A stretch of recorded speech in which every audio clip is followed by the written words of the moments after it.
kita juga harus melakukan riset, harus mendengarkan dan harus melihat gagasan serta program-program apa yang telah dibawa oleh para calon. Kritis terhadap calon, toleran terhadap sesama masyarakat atas pilihannya, dan tetap do our research gitu, tetap lakuin apa yang mau diketahui dari calon. Dan saya mengamini bahwasannya memilih itu merupakan bentuk kontribusi kita juga terhadap apa yang kita ingin harapkan ke depannya.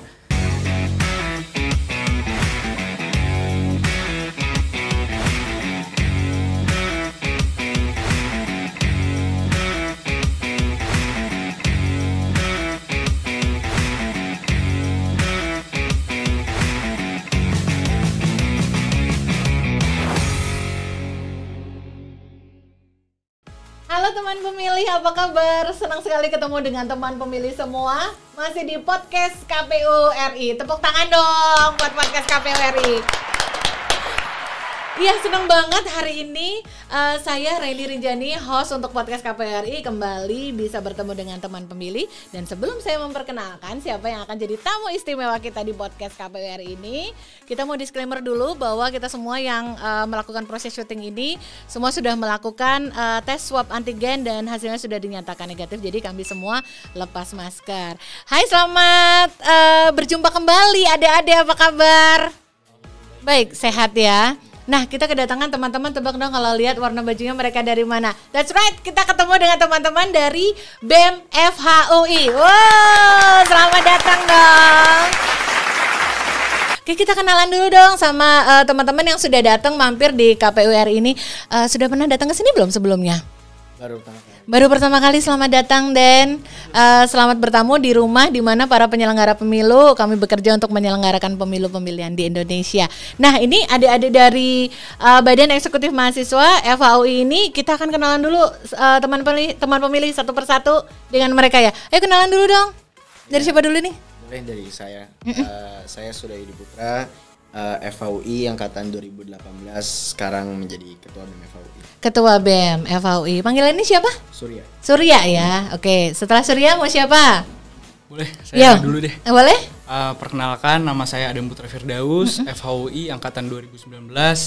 Sekarang merupakan Wakil Kepala Departemen Kajian dan Aksi Strategis BEM FHUI 2021. Yap. Jadi nama panggilannya adalah? Adam. Adam. Sama datang Adam. Satu lagi. Baik, perkenalkan, nama saya Fadel Muhammad Suhaib, mahasiswa FHUI 2019 dan sekarang menjabat sebagai Wakil Kepala Departemen Pemberdayaan Mahasiswa dan Badan Semi Otonom BEM FHUI 2021.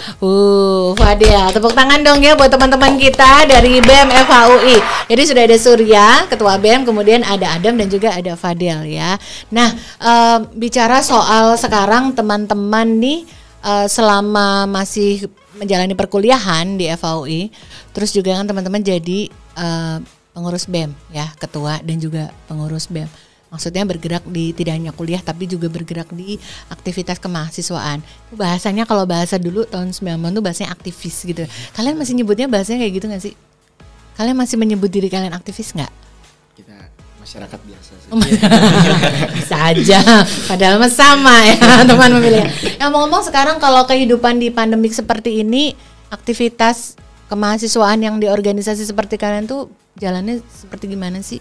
Ya, kita berusaha semaksimal mungkin untuk beradaptasi dengan kondisi online ya. Kita coba untuk rapat, untuk mengadakan berbagai acara, webinar maupun hal-hal lain gitu seperti lomba atau sebagainya itu melalui online gitu. Kita coba beradaptasi dan seadaptif dan sekreatif mungkin untuk tetap bisa memberikan pelayanan yang terbaik gitu buat teman-teman mahasiswa dan juga untuk FHUI, UI maupun Indonesia itu sendiri gitu. Selain itu dalam hal pergerakan pun kita tetap melakukan raising awareness juga gitu, pencerdasan dan sebagainya. Memang pada saat ini terbatas dengan adanya melalui publian, melalui media sosial, kita buat infografis, kita buat kajian, kita buat propaganda dan sebagainya yang sekiranya dengan tren-tren masa kini yang sehingga mudah diserap gitu sama teman-teman mahasiswa atau sama masyarakat yang ada saat ini. Namun kami sebagai mahasiswa saat ini pun tidak kehilangan ketajamannya untuk terus kritis terhadap hal-hal yang memang perlu dibenahi, hal-hal yang memang tidak benar atau tidak tepat gitu. Dan sesekalipun kita tetap melakukan aksi juga gitu. Tapi memang tidak dapat sebanyak waktu sebelum pandemi ya, yang bisa langsung dikit-dikit turun. Iya. Saat ini sedikit penuh keterbatasan, tapi kita tetap terus turun dan tidak luput dari karena ada pandemi kita jadi ciut gitu. Mungkin itu kurang lebihnya dari saya, mungkin dari Adam Fadel bisa berikan tambah. Ada yang mau ditambah?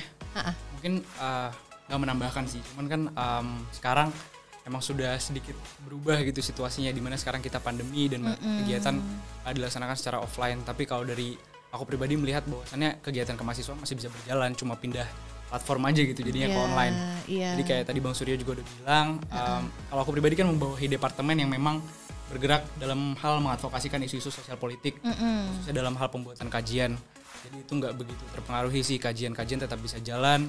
Dan pandemi yang awalnya mungkin terkesan seperti seperti bencana lah ya ibaratnya, yang bikin kita kegiatan nggak bisa jalan gitu. Ternyata ada berkah-berkahnya sendiri gitu, dimana sekarang kegiatan online exposure-nya bisa lebih naik, kemudian media sosial lebih termanfaatkan, dan juga cakupan audiens yang kita capai juga lebih luas, dan itu banyak tercapai juga di masa pandemi. Jadi mungkin itu sih sedikit yang bisa aku tambahkan.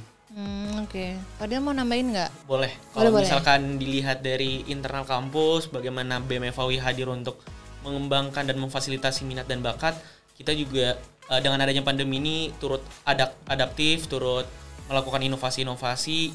Walaupun olahraga ataupun kegiatan seni itu harus membutuhkan lapangan, membutuhkan perkumpulan massa, tapi kita coba shifting ke arah yang lebih digital lagi, seperti adanya e-sport, bagaimana kita mengembangkan e-sport, bagaimana kita yang awalnya cuma main-main game saja bisa diwadahi, bisa diteruskan, dan bisa diadakan kompetisi juga antar mahasiswa. Oh gitu, jadi kompetisi pun digital ya jadinya ya. Oh gitu. Kalau aku mendengar cerita kalian bertiga itu kok rasanya kok tidak ada masalah ya, sepertinya ya tidak terkendala dengan situasi pandemik pun gitu ya. Aktivitas kemahasiswaan itu tetap berjalan gitu. Euforianya tinggi nggak? Sebenarnya bermasalah, tetap dibilang bermasalah ya bermasalah gitu.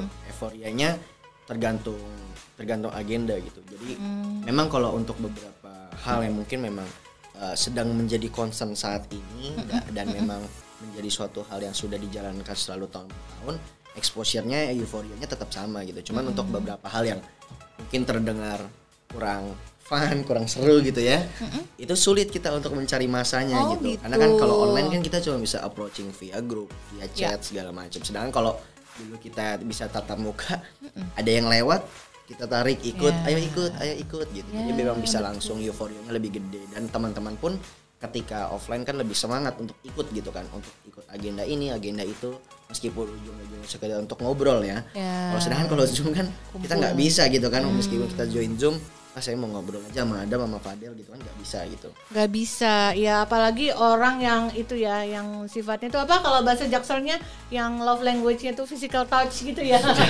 Nggak bisa gitu lewat Zoom gitu kan, lewat call gitu kan, mana bisa ya, nggak enak gitu ya. Tapi teman-teman dari lembaga BEM sendiri kan maksudnya ini kayak jadi semacam PR ya. Kayak kalian ngerasa jadi kayak bertanggung jawab nggak sih? Aduh, teman-teman harus berminat dong, teman-teman harus jadi didorong dong gitu biar pada mau gitu. Itu rata-rata yang paling diminatin tuh kayak kegiatan apa sih? Kalau yang bisa kita ngumpulin tuh untungnya di BEM FAUI selalu punya banyak survei lah. Berbagai survei kita lakukan itu. Gitu. Iya, kita sering banget tebar form, tebar apa untuk coba cari tahu apa sih kebutuhan IKM gitu. Misalkan di dalam ranah sosial politik, kita coba lempar form isi isu-isu. Ya teman-teman concernnya di mana? Lagi di ranah akademik dan profesi hukum gitu, kita coba lempar teman-teman butuhnya dibuat webinar apa? Teman-teman butuh enggak soal kesehatan mental? Teman-teman atau butuh karir? Teman-teman butuh jenjang karir kemana? Teman-teman butuh lomba? Teman-teman butuh lomba ke arah mana sih sifat akademik gitu? Di kemahasiswaan, di minat bakat pun kita juga melakukan itu gitu. Kira-kira teman-teman kalau kita wadahin e-sport nih sekarang banyak nggak sih peminatnya? Karena kan biasanya kan dulu kan kita olahraga konservatif gitu, yang masih bola apa ya. Sekarang kan nggak bisa nih gitu. Kita coba cari informasi kira-kira mau nggak? Oh ternyata banyak tuh. Seni dan budaya juga mulai berkembang gitu. Nggak cuma sekedar tari dan sebagainya. Bahkan sekarang ada pembahasan soal literatur ya, komunitas baru kita di EVA gitu. Oh gitu. Yang bahas soal literatur tapi dari sudut seni dan budayanya gitu.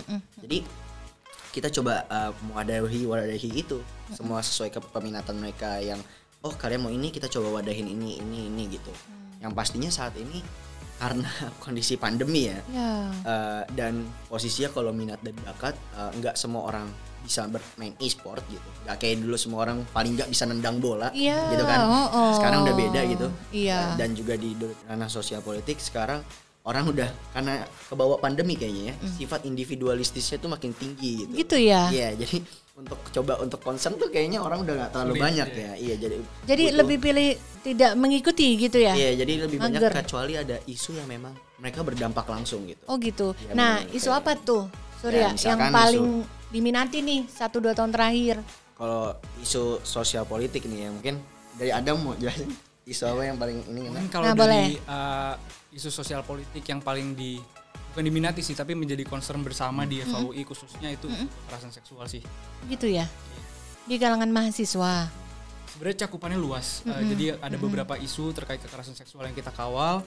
Di antaranya adalah yang pertama RUU TPKS, RUU Tindak Pidana Kekerasan Seksual yang tentunya kita mendukung pengesahannya dengan 6 elemen kunci. Kemudian di luar itu pun kita akan mengawal juga ke depannya implementasi dari peraturan Kementerian Pendidikan kemarin, Kemendikbudristek PPKS, yang mengatur bahwasannya kampus tuh punya kewajiban untuk membentuk satgas, satuan tugas tentang pencegahan dan penanganan kekerasan seksual. Kampus juga memiliki kewajiban untuk membentuk kebijakan khusus mengenai kekerasan seksual, dan itu akan kita kawal terus implementasinya. Mungkin itu beberapa dari isu kekerasan seksual yang kita kawal.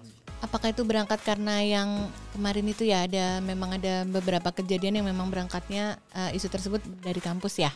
Ya, itu sebetulnya ya, atau tidak hanya itu, karena memang concern aja teman-teman? Karena memang itu yang menjadi concern kita dari dulu sih sebenarnya. Kebetulan memang BMFA mengawal itu sudah cukup lama ya. Oh gitu. Dan kebetulan kekerasan seksual ini kan menjadi fenomena gunung es gitu. Dan semenjak kalau kakak sadari juga, semenjak adanya Permendikbud atau mungkin ada isu mulai ada ini regulasinya mau naik. Sekarang bagi kami nih misalkan pengguna Line gitu, setiap hari di Line Today pasti ada isu pemerkosaan atau kekerasan seksual yang muncul. Sudah mulai akhirnya bermunculan sangat banyak gitu. Jadi orang udah mulai cukup banyak berani untuk speak up dan sebagainya. Cuman itu pun belum cukup bagi kami karena masih banyak lainnya yang belum terdeteksi gitu. Nah, tadi itu yang Surya udah jelasin itu sama Adam dan Fadil ceritain soal cara BEM FAUI untuk mengawal isu yang serius dibahas, dan itu terus didukung, dikawal sampai bisa mendapatkan hasil yang memang adil dan merata untuk semua pihak. Nah, itu kira-kira dari mahasiswa yang sekarang lagi, taruhlah misalkan angkatan 2018, angkatannya Surya ada sekitar 400-an orang, angkatan Fadil Adam ada sekitar 600-an mahasiswa. Kira-kira dari sekian ratus ribu orang ini yang memang menaruh concern yang serius terhadap materi seperti ini tadi, kira-kira bisa berapa persen tuh kalau kalian bisa ambil rata-rata? Ada Fadil dulu mungkin. Mungkin sedikit susah kali Mbak untuk dipersenin seperti itu. Kira-kira dan concern orang beda-beda kan sejauh apa mereka mengadvokasikan isu itu. Misalnya kayak di Kasrat kita bikin kajian, tapi misalnya nggak semua orang bikin kajian gitu. Ada yang misalnya sesimpel nge-share publian Kasrat tentang kekerasan seksual, atau turut menyuarakan di IG story, atau sebatas mungkin ya concern aja gitu dan tidak menolerir misalnya bentuk-bentuk kekerasan seksual sekecil apapun. Tapi kalau aku bisa bilang, aku cukup yakin di FAUI cukup banyak sih yang concern, dan hampir ini merupakan isu yang hampir semua orang udah concern gitu di FAUI dan sudah melek lah ibaratnya gitu. Oh gitu. Kalau misalnya ditaruh persen berapa ya? Mungkin More than 50? More than 50. More than 50, yakin ya? Iya betul, karena memang mungkin lingkungan dan juga kulturnya memang kalian biasa untuk saling mendorong untuk mau care untuk isu-isu yang perlu di aware seperti ini ya. Jadi berarti banyak ya yang masih mau concern ya. Aku tuh mikirnya tuh ya, kalau ada adik kuliahan sekarang itu kayak mereka tuh masih mau nggak sih mikir serius gitu terhadap, maksudnya kalau kita bandingin sama era-era ketika kalian belum lahir ya, itu misalkan yang terakhir lah reformasi 98 ya, kan belum lahir kan? Belum ya. ya, tapi maksudnya itu adalah bentuk nyata kejadian di mana memang mahasiswa itu mengambil perannya ketika itu. Nah, kayak sekarang kan mungkin teman pemilih atau siapapun mungkin kayak bertanya-tanya, apakah mahasiswa sekarang itu masih punya awareness yang tinggi terhadap isu-isu sosial yang ada di sekitarnya? Berarti UI bisa menjawab? Masih peduli. Masih peduli, ya. luar biasa. Dan ini memang harus didukung ya, harus tetap didukung, tidak boleh lengah, tidak boleh tidak peduli ya, ibaratnya harus tetap peduli ya. Nah, sekarang nih sebelum kita bertanya lebih banyak lagi soal aktivitas kalian, kemahasiswaan kalian, aku mau nunjukin sesuatu dong buat kalian nih. Surya, Adam, dan Fadel atau teman pemilih masih inget nggak kalau ada misalkan seperti ini? Masih inget nggak ada kayak begini? Agak-agak familiar nggak kayak begini? Familiar. Ini dipakainya begini kan dulu ya, kan kayak begini ya kan, nih kayak gini. Kalau ngelihat yang kayak begini nih, kalian bisa ngomong tentang apa? Apa yang bisa kalian ceritain? Oke, mulai dari saya dulu kali ya. Ada ya, boleh. Nah, kalau misalkan melihat benda tersebut, ngingat 2 tahun lalu menjadi mahasiswa baru pertama kali masuk ke dunia kampus, tidak tahu apa-apa, Tidak tahu. perlu bimbingan dari senior-senior, perlu adaptasi juga dari masa SMA ke masa perkuliahan. Di perkuliahan tidak terkontrol seperti kan kalau misalkan di SMA masih dikontrol, ada guru yang mengingatkan buat ngasih ingat tugas atau ngasih ingat ujian. Sekarang kalau misalkan di kuliah harus mandiri, harus bisa ngatur waktu, harus bisa nge-manage lah di tiap harinya ngelakuin apa saja.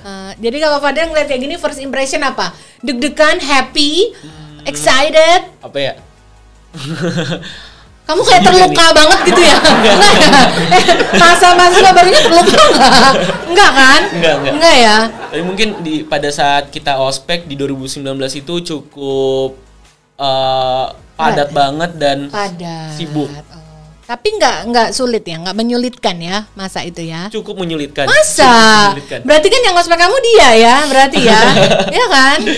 Lebih kepada yang lebih tua lagi. Oh, kakak tingkat ya, 2017 ya. Iya. Oh, gitu. Kalau Bang Surya, angkatan Bang Surya pada saat itu menjadi mentor dari angkatan saya. Oh iya kan dibagi tuh waktu itu teman pemilih angkatannya ya. Jadi maba angkatannya persis tuh jadi peri baik hatinya ya kan. Ibaratnya apa kayak pendamping ya. Nah, terus yang kakak yang di atasnya tuh yang jadi antagonisnya ya enggak. Oke, kalau Adam? Maba gitu ngerjain tugas setiap malam, tugas ospek gitu kan. Oke, iya. Harus datang jam 6 pagi gitu kan. Iya, betul. Tapi lebih kerasa senang aja sih udah berhasil melalui itu semua, dan lebih bahagia lagi udah berhasil melalui beberapa semester di FAUI ini. Oh, oke. Jadi nostalgic ya. Kayaknya dalam banget soalnya Adam tuh senyumnya jadi lempar banget gitu lah kalau inget masa mabanya gitu. Oke, Ketua BEM, Surya, rasanya gimana mengingat mabanya kamu berarti ya?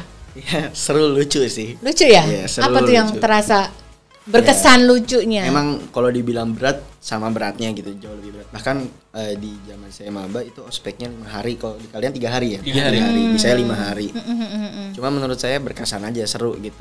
Akhirnya kenal teman-teman baru, lihat-lihat orang-orang tingkahnya mulai lucu gitu kan. Jadi kan banyak peraturan lah, ospek nggak boleh ini, nggak boleh itu gitu. Ada yang ngumpetin lipstik di bekal, ada yang bawa ini, ada yang lucu-lucu banget pokoknya. Serius? Iya. Terus kita gimana caranya, kan kita yang tadi dibilang kita ngerjain tugas sampai jam 4 pagi, jam 6 kita harus di kampus dengan seragam disesuaikan gitu kan. Sedangkan kita harus ikutin acara di ruang AC yang ngantuk banget gitu. Ya jadi kayak nikmat sih sebenarnya ya. Jadi pengen tidur gitu tapi jadinya. Iya, Terus kita pakai fresh care lah di mata supaya melek segala macam. Kita lakuin lucu-lucu aja gitu, menurut saya seru aja gitu buat dialamin. Dan juga adaptasi gitu. Adaptasi kayak saya dari SMA negeri, ya tanpa menjelekan SMA negeri sebenarnya. Tapi masuk ke kampus UI, ketemu orang yang banyak dari swasta juga dan dari sebagainya. Saya tuh ngerasa kayak saya orang yang nggak teratur banget gitu dibanding sama mereka gitu. Iya, melihat mereka yang udah benar-benar tertata, cara belajarnya segala macam itu yang saya dari anak SMA negeri gitu, saya perlu adaptasi lagi. Saya harus lebih tertata lagi, time manajemennya, gimana cara saya kapan waktu untuk belajar dan sebagainya. Kalau belajar pun saya harus catatnya bagaimana, di mana itu. Kalau mereka tuh udah yang kemana-mana udah siap gitu. Sedangkan saya masih ini ngapain masih kayak gitu loh. Di awal-awal. Jadi saya perlu mencari lagi dulu adaptasi. Tapi setelah melewati masa ospek itu, ya ternyata apa pendapat senior gitu ya. Benar juga gitu, kalau kita udah bisa survive itu pas kuliah insya Allah aman gitu. Ternyata kita bingung juga kan, kok kita diomelin sampai titik koma salah aja kita diomelin gitu kan, segala macam huruf kapital dan sebagainya. Yang kita udah kerjain sampai pagi ujung-ujungnya dicoret gitu. Ternyata benar gitu. Ternyata pas kuliah dosen memang memperhatikan sampai sebegitunya iya, gitu. Jadi iya. banyak hal yang perlu adaptasi, dan di masa maba itulah masa 1 semester kita beradaptasi dengan euforia senangnya masuk FAUI gitu. Sebelum semester selanjutnya merasakan wah berat juga masuk sini gitu kan. Iyalah. Jadi euforianya di situ doang. Betul, euforia. Jadi ibaratnya kalau anak FAUI itu yang namanya masa maba susah apapun ya dijalanin, orang udah bisa masuk FAUI ya enggak? Itu kan more than everything ya kan. Itu pilihan keberapa kalian? Pasti pilihan pertama semua kan? Saya Yang pertama ya, iya kan pasti worth to fight for gitu ya nggak, maba mau kayak apa gue jabanin gitu, yang penting gue udah jadi FAUI gitu ya nggak, itu kan sesuatu yang harus dibanggakan loh ya, karena kan nanti selamanya bakal dikenang ya kan.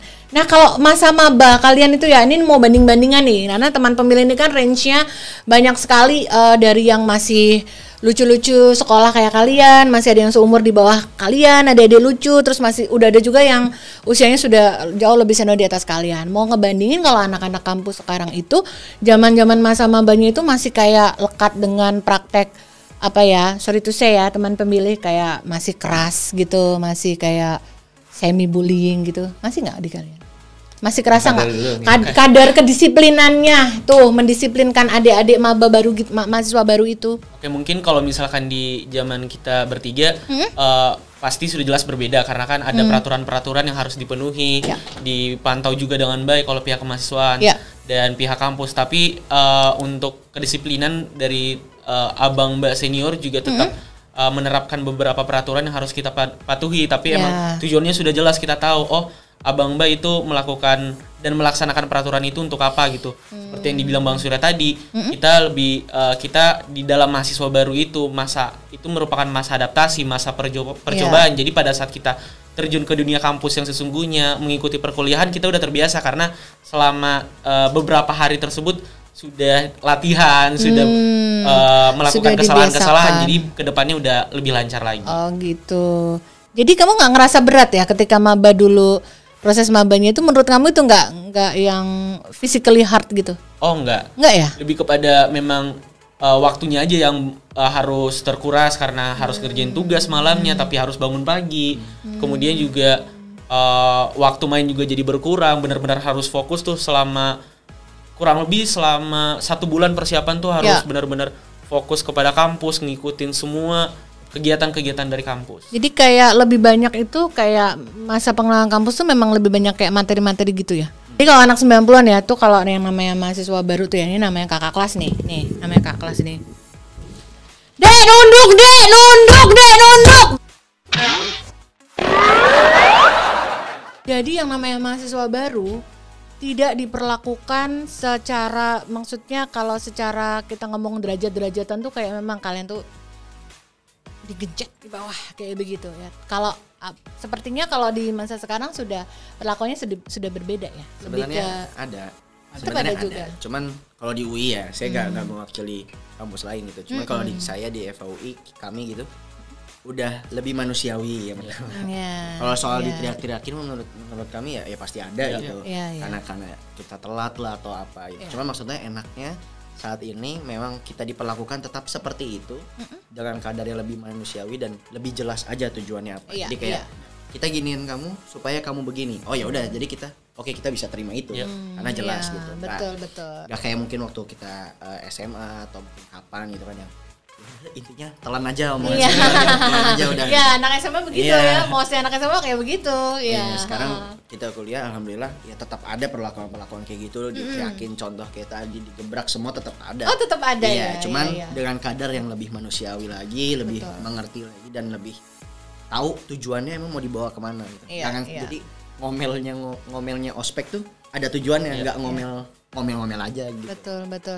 Dan pada kenyataannya ya teman-teman dan juga teman pemilih semua, kalau mau ospek di periode berapapun, mau di zaman sekarang ataupun di zaman dulu misalnya 90-an, ospek yang sekeras apapun itu, begitu ospek selesai, kakak kelas dan mahasiswa baru tuh memang jadi best friend akhirnya ya enggak? Memang jadi dekat gitu, dan itu kan jadi sesuatu yang cocok untuk dikenang malahan ya nggak sih? Ya. Nah, nih teman-teman nih, tadi tuh selama kita mulai proses syuting ini sudah ada nih kita taruh di IG story KPUR ini. Ternyata ada teman-teman yang mau tanya juga nih sama teman-teman BMF HUI. Soalnya kayaknya memang menarik banget mendengar pendapat dan juga apa yang kalian pikirkan kayaknya. Nah, ini yang pertama, ini teman pemilih ini terima kasih sudah bergabung dan sudah berkontribusi di IG story KPURI. Saya mau pilih pertanyaan yang pertama adalah, nah kita cek dua dulu ya. Yang pertama, nah dari teman pemilih Mas Ari Suwandi, thank you ya udah support. Nah ini sederhana banget tapi mungkin bisa jadi sangat bermakna buat Surya, Fadel dan Adam sebagai teman-teman dari BMF HUI. Apa sih arti Universitas Indonesia menurut kalian sebagai mahasiswa Fakultas Hukum? Bisa oke.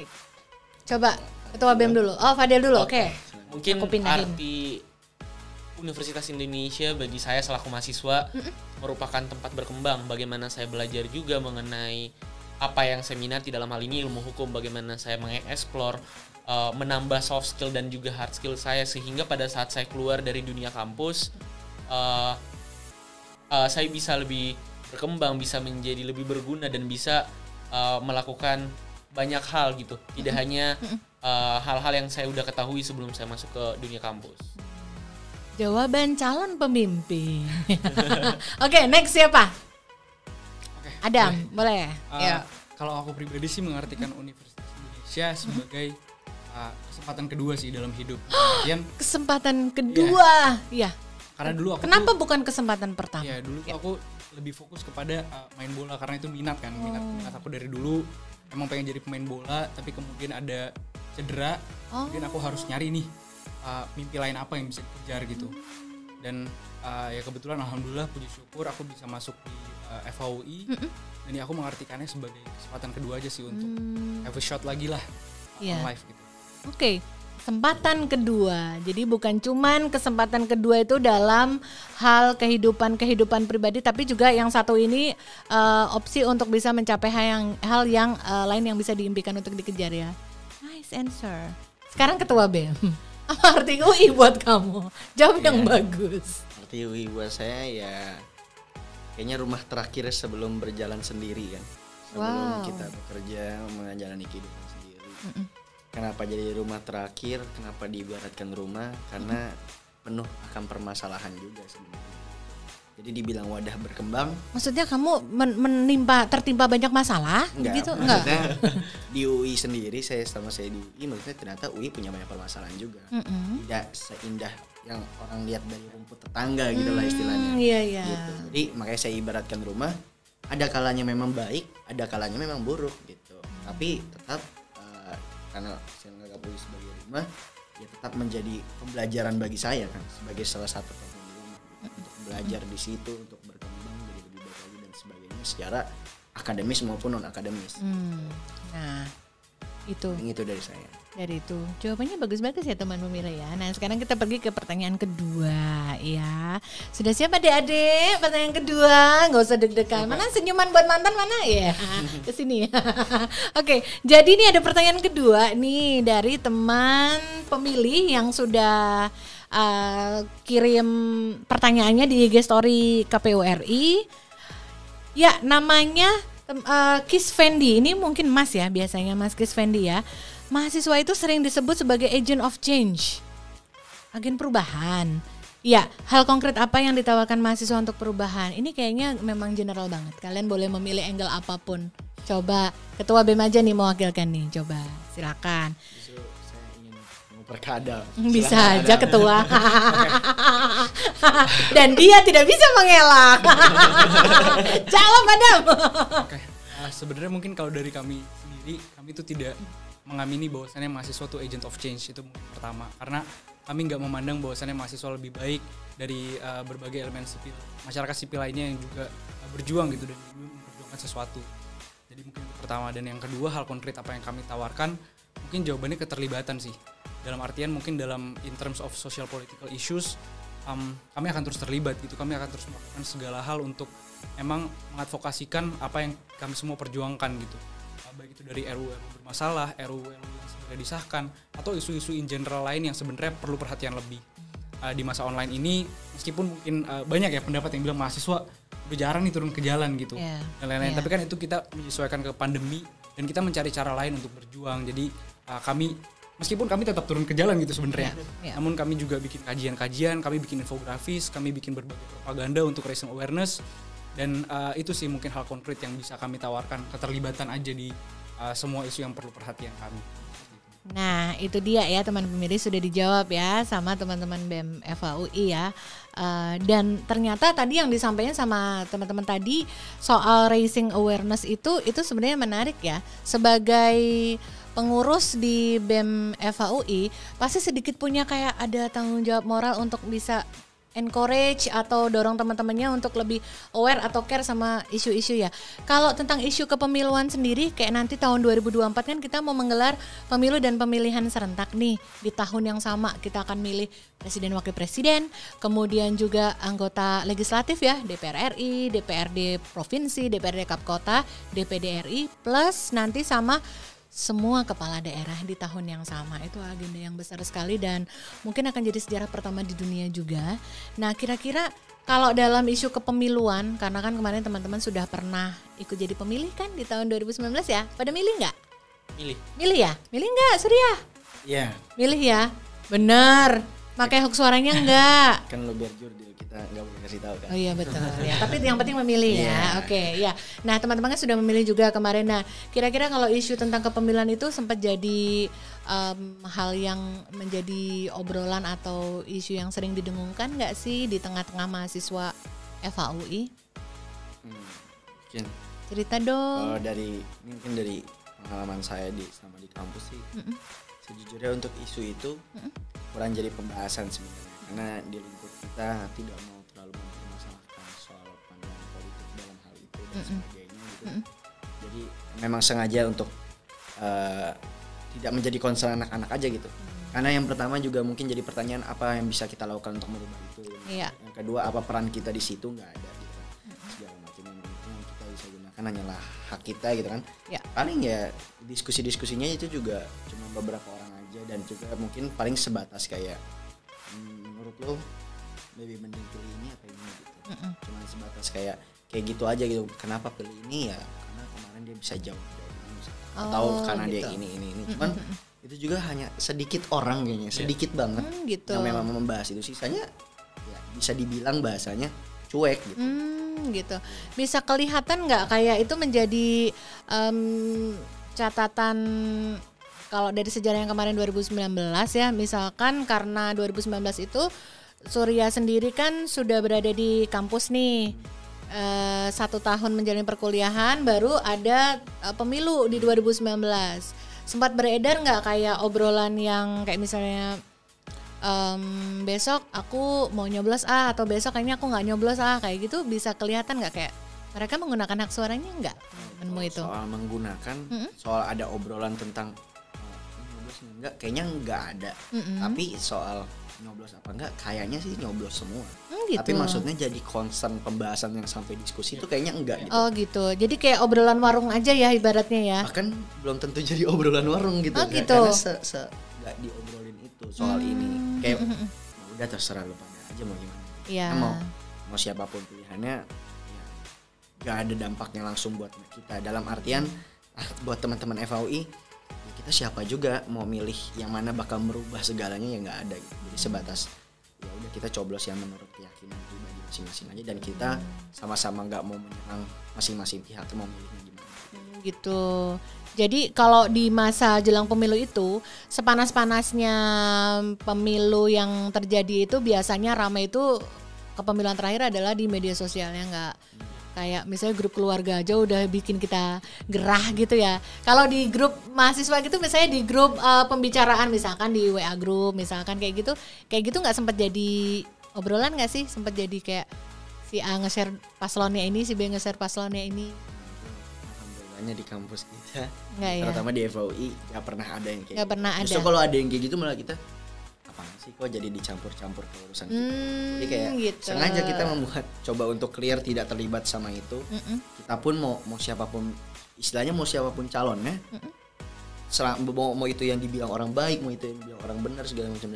Kalau dalam prosesnya dia tetap ada salahnya dan segala macam ya kita tetap akan kritisi. Jadi makanya kayak buat apa juga kita bahas, tugas kita pun tidak akan berubah untuk terus kritis terhadap pemerintah mau siapapun calonnya. Jadi biar kita kembalikan keyakinan kalian pribadi aja, kita nggak mau bahas itu.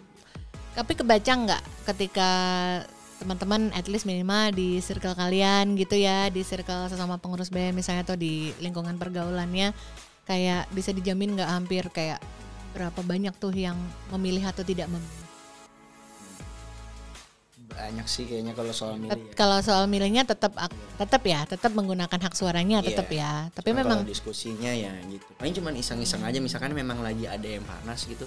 Kayak ya udah cuma kemarin gini ya. Oh iya ya udah lewat. Udah gitu aja.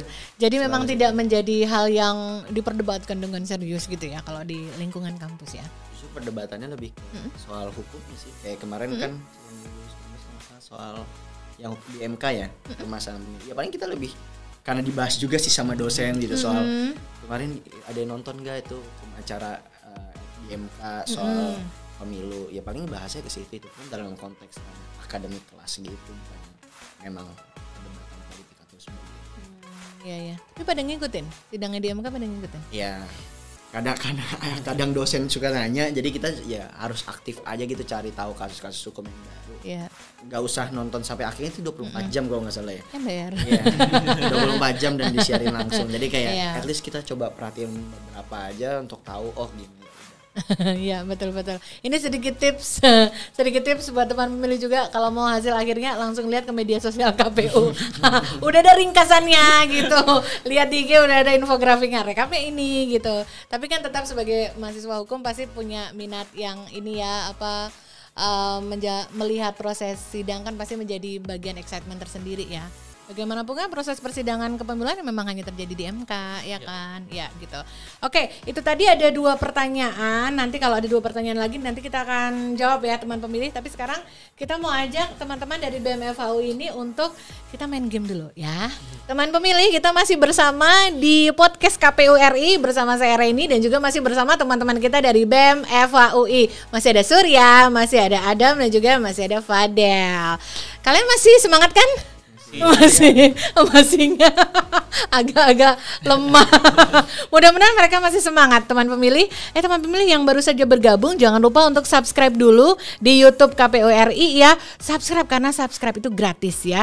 Jadi jangan lupa juga untuk klik like dan juga kasih komen untuk mendukung Komisi Pemilihan Umum Republik Indonesia terus membagikan informasi kepemiluan yang terupdate di media sosial kami. Nah, sekarang kita akan ajak adik-adik kita ini, teman-teman kita ini untuk bermain di NKCTP. Nanti kita cerita tentang pemilu.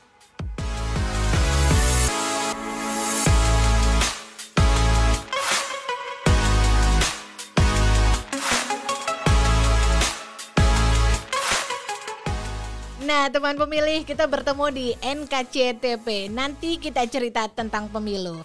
Di dalam sesi ini, kita akan mengajak teman-teman dari BEM FHUI untuk kita mau pancing nih cerita mereka soal mereka ada nggak ya agenda atau kisah atau apa tentang pemilu yang nanti dikaitkan sama kartu yang akan kita tunjukkan kepada mereka nanti. Nah, Fadel, Surya, dan Adam nanti kita main satu persatu ya. Nanti kita akan kasih 2 pilihan, kalian harus memilih salah satu dan nanti coba dikaitkan dengan tidak hanya pengalaman yang sudah pernah kalian alami dengan pemilu yang lalu atau harapan kalian terhadap pemilu berikutnya, atau boleh dikaitkan juga dengan pemilu yang sudah kalian alami langsung di kampus yang kalian selenggarakan, yaitu apa namanya yang untuk memilih kalian itu? Pemira ya? Pemilu raya kan namanya ya kalau untuk proses pemilihan BEM itu. Ya benar ya. Oke. Nah, teman pemilih, kita akan ajak mereka untuk bermain di satu ini. Kita akan lihat bagaimana mereka bisa menceritakan apa cerita-cerita yang pernah mereka alami untuk bisa dibagikan kepada teman pemilih. Nah, sekarang untuk giliran pertama ini kita akan minta Fadel ya untuk memilih dulu ya. Nanti gilirannya akan ke Fadel, Surya, kemudian ke Adam ya. Yang pertama, teman pemilih, ayo kita saksikan. Kamu baca. Memilih atau dipilih? Memilih. Kenapa memilih? Karena memilih itu merupakan sebuah kebebasan, ada keleluasaan dari kita sebagai suatu pribadi untuk memilih sesuatu. Berarti ada pilihan yang kita pilih dan itu lebih baik dibanding harus dipilih. Oh gitu, berarti kamu lebih memilih ya? Iya. Lebih suka memilih? Ya, benar. Iya, Karena kalau nunggu dipilih itu mungkin menyakitkan, ya nggak sih? Ya nggak sih? Ya. Mungkin. Oh mungkin. Oke, sekarang kita ke Surya. Jangan ketawa. Oke, Surya, sekarang giliran Surya. Kamu yang baca dan pilih ya. 1, 2, 3, silakan. Memimpin atau dipimpin? Memimpin. Ya. Jawabannya memimpin. Kenapa? Karena kalau dipimpin itu kita terdidik untuk menjadi yes man ya. Kalau dipimpin. Minta apa ya harus iya aja, terlepas dari memang itu benar atau salah, ya terlepas dari kita bisa berargumentasi tetap atau sebagaimana mestinya, tapi tetap kan namanya kita berada di suatu birokrasi, dimanapun mau kita benar mau kita salah, atasan bilang apa ya udah gitu. Jadi sedangkan kalau kita memimpin ya insya Allah selama kita menjadi orang yang jujur dan melakukan hal-hal yang sesuai dan benar dengan tujuan yang baik gitu, nggak neko-neko lah istilahnya kalau saya, ya insya Allah kita dapat membuat orang-orang yang mau bekerja di bawah kepemimpinan saya pun juga enak gitu, sesuai dan nyaman gitu. Jadi enaknya memimpin, kita bisa membuat dunia kita sendiri ya memang kita impikan yang kita idamkan kepada orang-orang yang kita pimpin. Oke, jadi Surya memilih memimpin daripada dipimpin ya. Sekarang teman memilih kita akan beralih ke Adam ya. Kamu udah siap Adam? Siap. Oke, 1, 2, 3, baca dulu. Mencari atau dicari? Ya. Ini jawabannya mencari. Mencari, kenapa? Karena dalam mencari, saya rasa kita punya kebebasan gitu, mencari apa yang kita inginkan, untuk mencari apa yang kita harapkan, dan mencari apa yang sebenarnya menurut kita benar dan layak diperjuangkan. Jadi aku lebih prefer mencari. Oke, prefer mencari ya. Nih sudah dilihat ya jawabannya teman pemilih. Nih ketiga-tiganya tadi memilih untuk menggunakan atau mengambil pilihan yang pakai me. Jadi mereka yang mengambil peran ya. Itu ciri-ciri alpha people ya nggak sih? Ya. Ngomong-ngomong kalau jadi jadi pengurus BEM gitu masih sempat pacaran nggak sih? Kebetulan sih enggak. Kebetulan nggak pacaran. Oh ya, oke ya berarti dua abang ini. Oh ya. Bisa nggak sih masih bisa disambi gitu nggak sih sambil pacaran gitu? Ya kalau satu kepengurusan kayaknya bisa ya. Cuman kalau beda nggak tahu tuh. Coba kalau ada gitu coba. Jawaban singkatnya bisa sih. Oh bisa, oh real. Baru di sini kelihatan bedanya ya. Oke, kita main lagi ya, kita teruskan ya. Oke. Kayaknya berat ya jadi pacarnya pengurus BEM Eva ya kayaknya ya, diajak rapat terus nanti ya. Oke, sekarang kita akan lanjut lagi ke Fadel lagi ya. Baca dulu baru dipilih.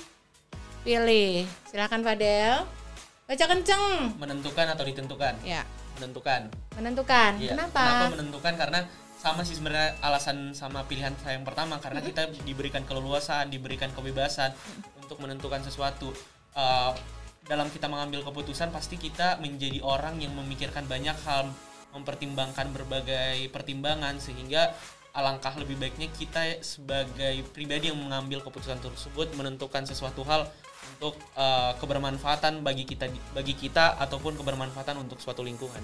Oke, jadi Fadil memilih untuk menentukan ya. Pantesan nggak punya pacar ya, maunya ngatur. Ya.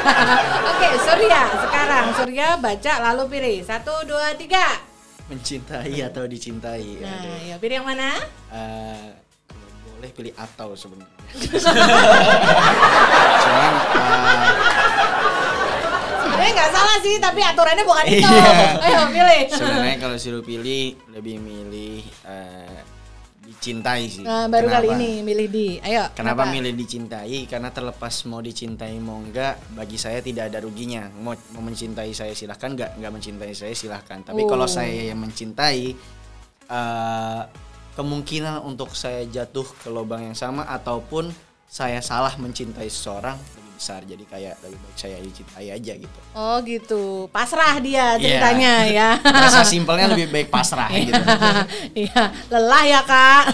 Oke, Adam kamu udah siap ya? Siap. Oke, siap. Kamu sama sekali nggak bisa ngelihat ini bocorannya sama sekali dari situ ya. Oke, 1, 2, 3 baca dulu. Merindukan atau dirindukan? Iya, oke.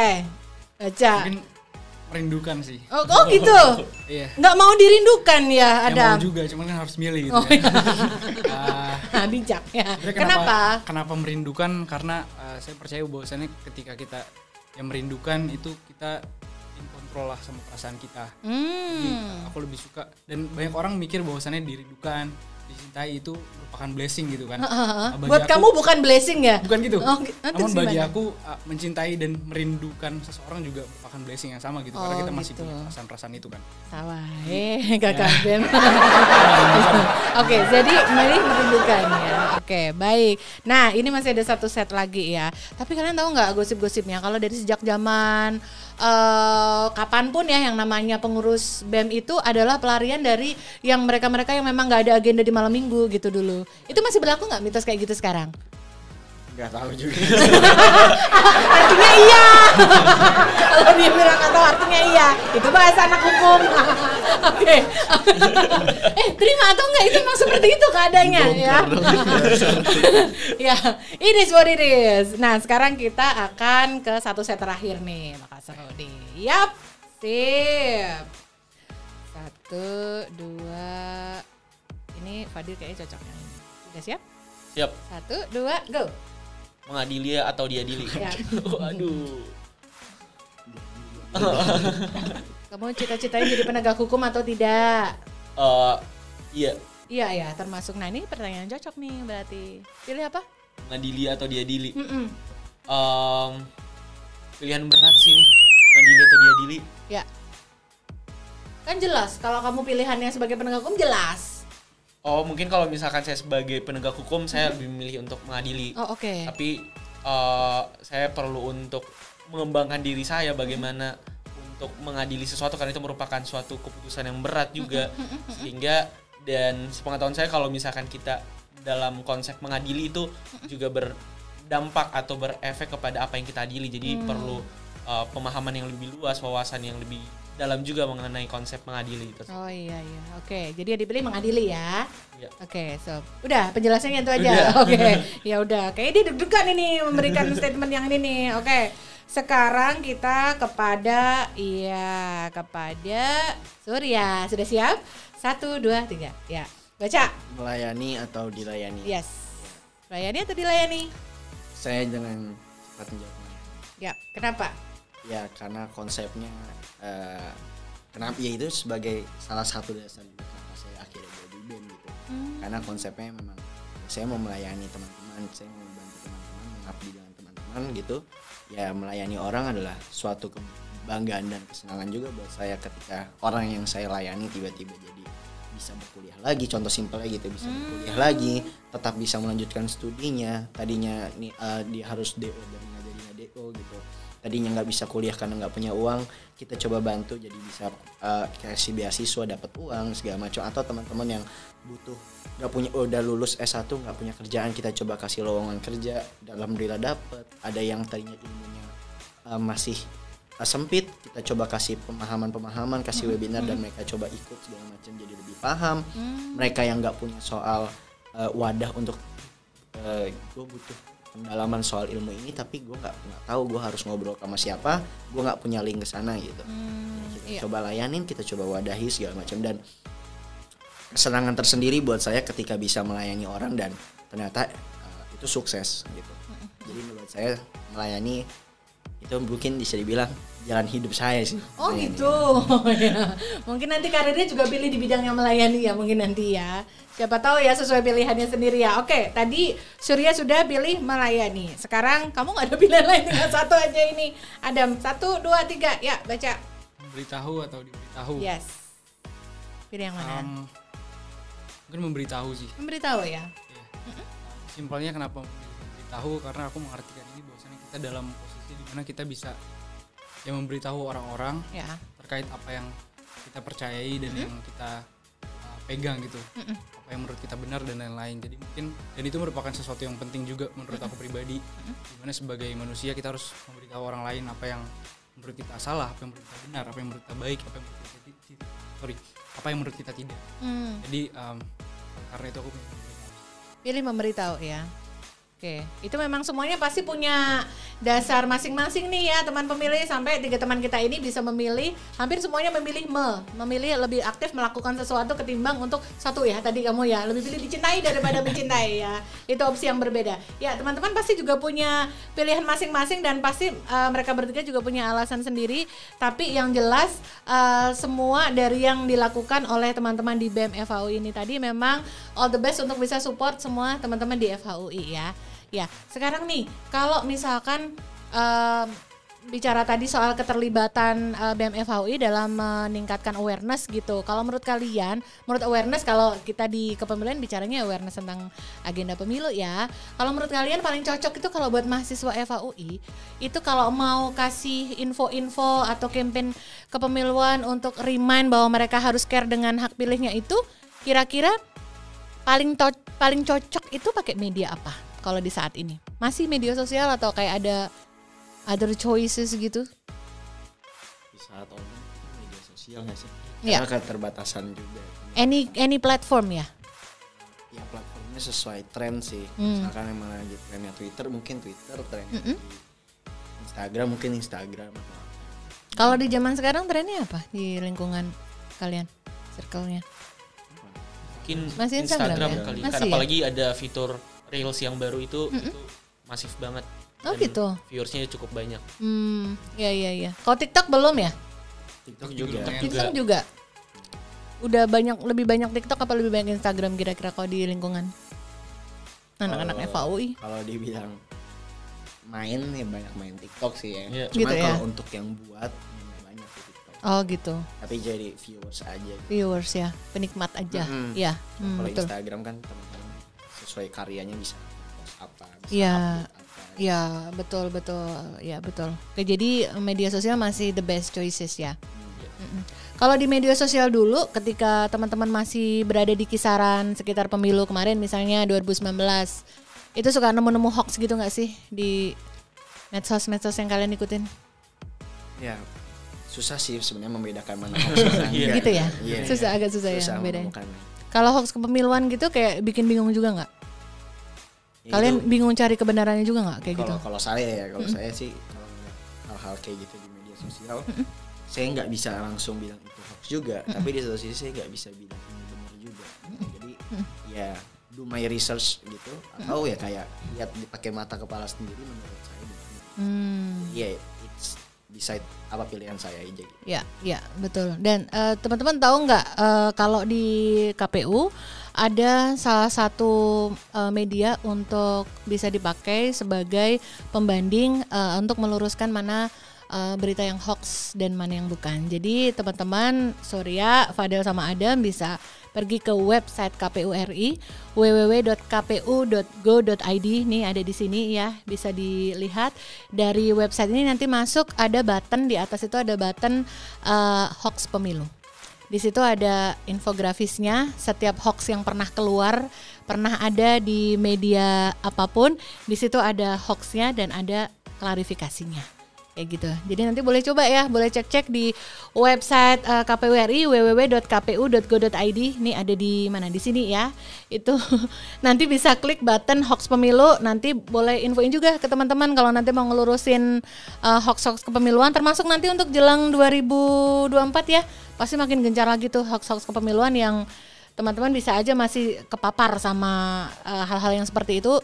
Ngingetin aja, jangan lupa untuk saring dulu sebelum nge-share ya, biar nggak malu ya nggak sih ya. Oke, nah teman pemilih, kita sudah mendengar banyak apa yang menjadi buah pikir dan apa yang dialami oleh teman-teman kita dari BEM FHUI selama mereka menjalani masa perkuliahan yang seru dan sembari menjadi, bahasa saya, aktivis di BEM FHUI ya, dan terdengar sangat menyenangkan ya. So teman pemilih, sebelum kita akan mendengar apa yang ingin diingatkan teman-teman BEM kita, pesannya kepada teman pemilih, jangan lupa dulu ya teman pemilih untuk harus subscribe dulu untuk YouTube KPU RI, dan juga jangan lupa untuk like dan komen, dan terus berikan dukungan supaya media sosial KPU RI terus memberikan informasi kepemilian yang terupdate. Surya, Fadel ini dan Adam, kasih dong pesan untuk teman pemilih yang ada di seluruh Indonesia dari Pulau Sumatera sampai Pulau Papua di seluruh Indonesia, apa yang ingin kalian sampaikan sebagai mahasiswa terkait orang muda itu harus seperti apa perannya dalam nanti jelang kepemiluan? Ini ya. Mungkin untuk harapan saya kepada teman-teman pemilih pemula sama seperti saya, Adam dan juga Bang Surya, mungkin hak suara yang udah diberikan oleh negara, sebagai warga negara Indonesia haruslah digunakan dengan baik. Kemudian dalam hal kepemiluan kita juga harus melakukan riset, harus mendengarkan dan harus melihat gagasan serta program-program apa yang telah dibawa oleh para calon, sehingga pada saat kita sudah berada dalam tempat pemungutan suara, kita mengetahui dengan baik, mengetahui dengan benar juga serta detail mengenai calon-calon yang bakal kita pilih. Kurang lebih seperti itu. Thank you Fadel. Next. Adam dulu silakan. Mungkin seperti apa kita seharusnya menjelang pemiluan ya, kalau saya mengamini kita harus mengawal dan mengkritisi sih, dalam artian oke, memilih itu baik, tapi alangkah lebih baik kita tahu kita memilih siapa, alasannya apa, dan lain sebagainya. Maka dari itu saya merasa bahwasannya menjelang pemiluan, mari kita riset, mari kita kritisi, mari kita kawal semua apa yang dibawa masing-masing pasangan calon. Dan saya mengamini bahwasannya memilih itu merupakan bentuk kontribusi kita juga terhadap apa yang kita ingin harapkan ke depannya. Jadi kontribusi meskipun sekecil apapun gitu, karena banyak yang bilang itu cuma 1 suara gitu, tapi it's still a vote gitu, itu tetap suara. Jadi saya mengamini bahwasannya itu salah satu bentuk kontribusi, dan apabila kita sudah riset, kita yakin, kita sudah mengkritisi, memilihlah sesuai keyakinanmu sih, karena itu bentuk kontribusi juga. Oke, mantap Adam. Silakan Surya. Ya, kalau dari saya buat teman-teman pemilih semuanya, termasuk ini buat saya pribadi, menjelang pemilu nanti, menurut saya yang perlu disiapkan adalah sikap kedewasaan, di mana butuh menjadi pribadi yang lebih dewasa, lebih toleran dan lebih kritis terhadap calon, toleran terhadap sesama masyarakat atas pilihannya, dan tetap do our research gitu, tetap lakuin apa yang mau diketahui dari calon. Benar kata Adam Fadel tadi, kita harus tetap kritis, cari tahu apa sih emang yang mau dibawa dan sebagainya, dan bagaimana realitanya, dan juga hak suara sebagai salah satu hal yang amanat undang-undang lah kepada kita, tapi itu tetap hak terlepas dari teman-teman mau menggunakan atau tidak. Benar kata Adam bahwa hak suara ini sebagai salah satu hak kita dalam berpartisipasi dalam pemerintahan gitu. Namun dalam praktiknya banyak ditemui membuat semacam perpecahan lah ya, bahkan bisa dibilang membagi suatu negara kita yang kita cintai ini yang penuh akan berbagai budaya dan berbagai macam kepercayaan jadi terbagi menjadi 2 gitu. Dan jangan sampai hal itu terjadi, karena hal ini adalah hal semata, siapapun calonnya, siapapun orang yang kita pilih atau bukan, pasti hanyalah orang yang akan memimpin. Tetap ke depannya mau kita yang menang siapapun, kita tetap dapat mengkritisi mereka gitu, dengan berbagai jalur yang ada. Mungkin itu aja sih. Oke, thank you ya Surya ya. Nah, one last point. Kalau kalian sendiri sebagai seorang mahasiswa sekarang ya, melihat nanti agenda pemilu di 2024, banyaknya hal yang akan dilakukan karena berawalnya proses pemerintahan salah satunya berasal dari siklus pemilu itu juga. Impian kalian sebagai seorang mahasiswa FHUI itu sebenarnya yang kalian angan-angankan tuh sebuah pemilu tuh harusnya bisa seperti apa? Baik, mungkin dari saya dulu. Boleh? Impian saya mengenai pelaksanaan pemilu pada tahun 2024. Boleh, pelaksanaannya boleh. Dari seluruh baik itu peserta ataupun pihak pelaksana itu harus mengerjakan seluruh tupoksinya dengan baik, serta dengan mengedepankan asas-asas yang udah disepakati secara bersama. Tidak ada lagi kecurangan, tidak ada lagi perpecahan, dan kita harus melihat bahwasanya adanya pemilu ini merupakan suatu pesta demokrasi. Kita harus menyambut itu dengan meriah, kita harus mengawal dan mengkritisi segala persiapan sehingga persiapan dan pelaksanaannya hingga hari H. Kurang lebih seperti itu. Oke, itu harapan Fadel terhadap pemilu itu seharusnya menjadi seperti itu, ke teknisnya ya. Adam mungkin? Sebenarnya kurang lebih sama-sama Fadel. Saya harap nanti pemilu bisa berjalan sesuai dengan asas-asas yang ditetapkan. Pertama jujur sih, karena itu merupakan satu poin yang penting banget. Karena aku berharap bahwasannya pemilu bagaimana berjalannya nanti, siapa yang kepilih, itu itu benar-benar merupakan representasi dari keinginan masyarakat semua. Dan salah satu poin yang aku highlight juga di pemilu terakhir adalah berbagai protes dan pendapat yang ditanggapi dengan represi sih. Itu merupakan salah satu yang aku perhatikan banget dan sangat aku concernin juga, dan aku harap itu nggak terulang lagi gitu. Semoga pemilu bisa berjalan dengan lancar, karena ini demokrasi ya, seharusnya ini lebih erat kaitannya dengan hal-hal baik lah gitu. Jangan ada represi lagi, jangan ada korban yang berjatuhan lagi harapannya. Dan semoga berkata Bang Surya juga, kita sebagai masyarakat kritis terhadap calon dan toleran terhadap sesama gitu, nggak perlu ada perpecahan apa-apa. Mungkin itu sih harapan aku. Thank you Adam. Ketua BEM, pemilu ideal menurutmu itu mestinya seperti bagaimana? Ya, beberapa tadi udah disampaikan oleh Fadel, oleh Adam gitu. Harus memenuhi asas-asas yang telah ada, Luberjerdil dan semacamnya kan. Terus juga harus tidak ada represi lagi, jelas tidak ada korban lagi yang berjatuhan, dan sebagai pesta demokrasi terbesar lah ya pemilu di Indonesia gitu, salah satu di negara kita. Harapan saya yang tadi, pendewasaan. Pemilu tuh dijadikan ajang pendewasaan baik dari segi calon, panitia maupun dari masyarakat. Sebagai pendewasaan, kenapa banyak hal yang perlu dipelajari untuk menjadi lebih jujur, untuk menjadi lebih bisa menerima pendapat, kritik dan masukan, untuk tidak mudah menerima sesuatu tanpa menyaring lebih dulu dan sebagainya. Karena itu yang masih terasa menurut saya dari calon, dari panitianya juga, dan dari masyarakat juga gitu. Jadi itu asal muasal sebuah perpecahan yang akhirnya memecah belah cukup banyak ya. Banyak beberapa orang yang saya temui pernah yang karena pilihan politik bisa jadi keluarganya pecah, bisa sampai di PHK, bisa sampai semacamnya, dan itu tidak baik menurut saya ketika kontestasi pemilu ini yang seharusnya menjadi tadi kita sebagai negara demokrasi yang harusnya berarti kalau pilihan kita A tapi yang menang tetap B, berarti memang suara B yang masih banyak gitu ya. Ya sudah, memang itu negara demokrasi, tapi ini masih sering terjadi dan menyebabkan pada akhirnya orang-orang yang berdampak seperti ini tidak terurus gitu kan. Dan itu yang berbahaya menurut saya, dan itu harus dimulai dan ditegaskan baik dari calon maupun panitia untuk bersikap lebih seperti itu. Tahun 2024 nanti mau disatukan seluruh pemilunya, ya itu butuh pengawasan, pelaksanaan dan lain-lainnya yang jauh lebih ketat gitu. Yang sehingga masyarakat pun akhirnya bisa percaya, oh ya sudah, memang ini benar karena hal yang udah transparan dan akuntabel gitu. Enggak yang menang karena ya udah kesemrautan sistem ataupun pelaksanaan. Itu sih. Jadi kepercayaan masyarakat akhirnya bisa timbul atas dasar kebenaran, bukan karena tidak mau percaya. Iya, jadi karena memang prosesnya sama-sama sadar ya. Iya. Thank you Surya dan teman pemilih. Anda semuanya sudah mendengar langsung dari teman-teman BEM FHUI. Ada Surya, ada Adam dan juga Fadel, dan semuanya menyuarakan buah pikiran mereka murni sebagai mahasiswa. Tentu hal ini bisa menjadi banyak hal yang menginspirasi, terutama teman-teman yang masih menjadi pemilih pemula, baru menggunakan hak pilihnya satu kali pemilu kemarin, atau baru akan menggunakan hak pilihnya nanti 2024, atau baru awal-awal mau menggunakan hak suaranya.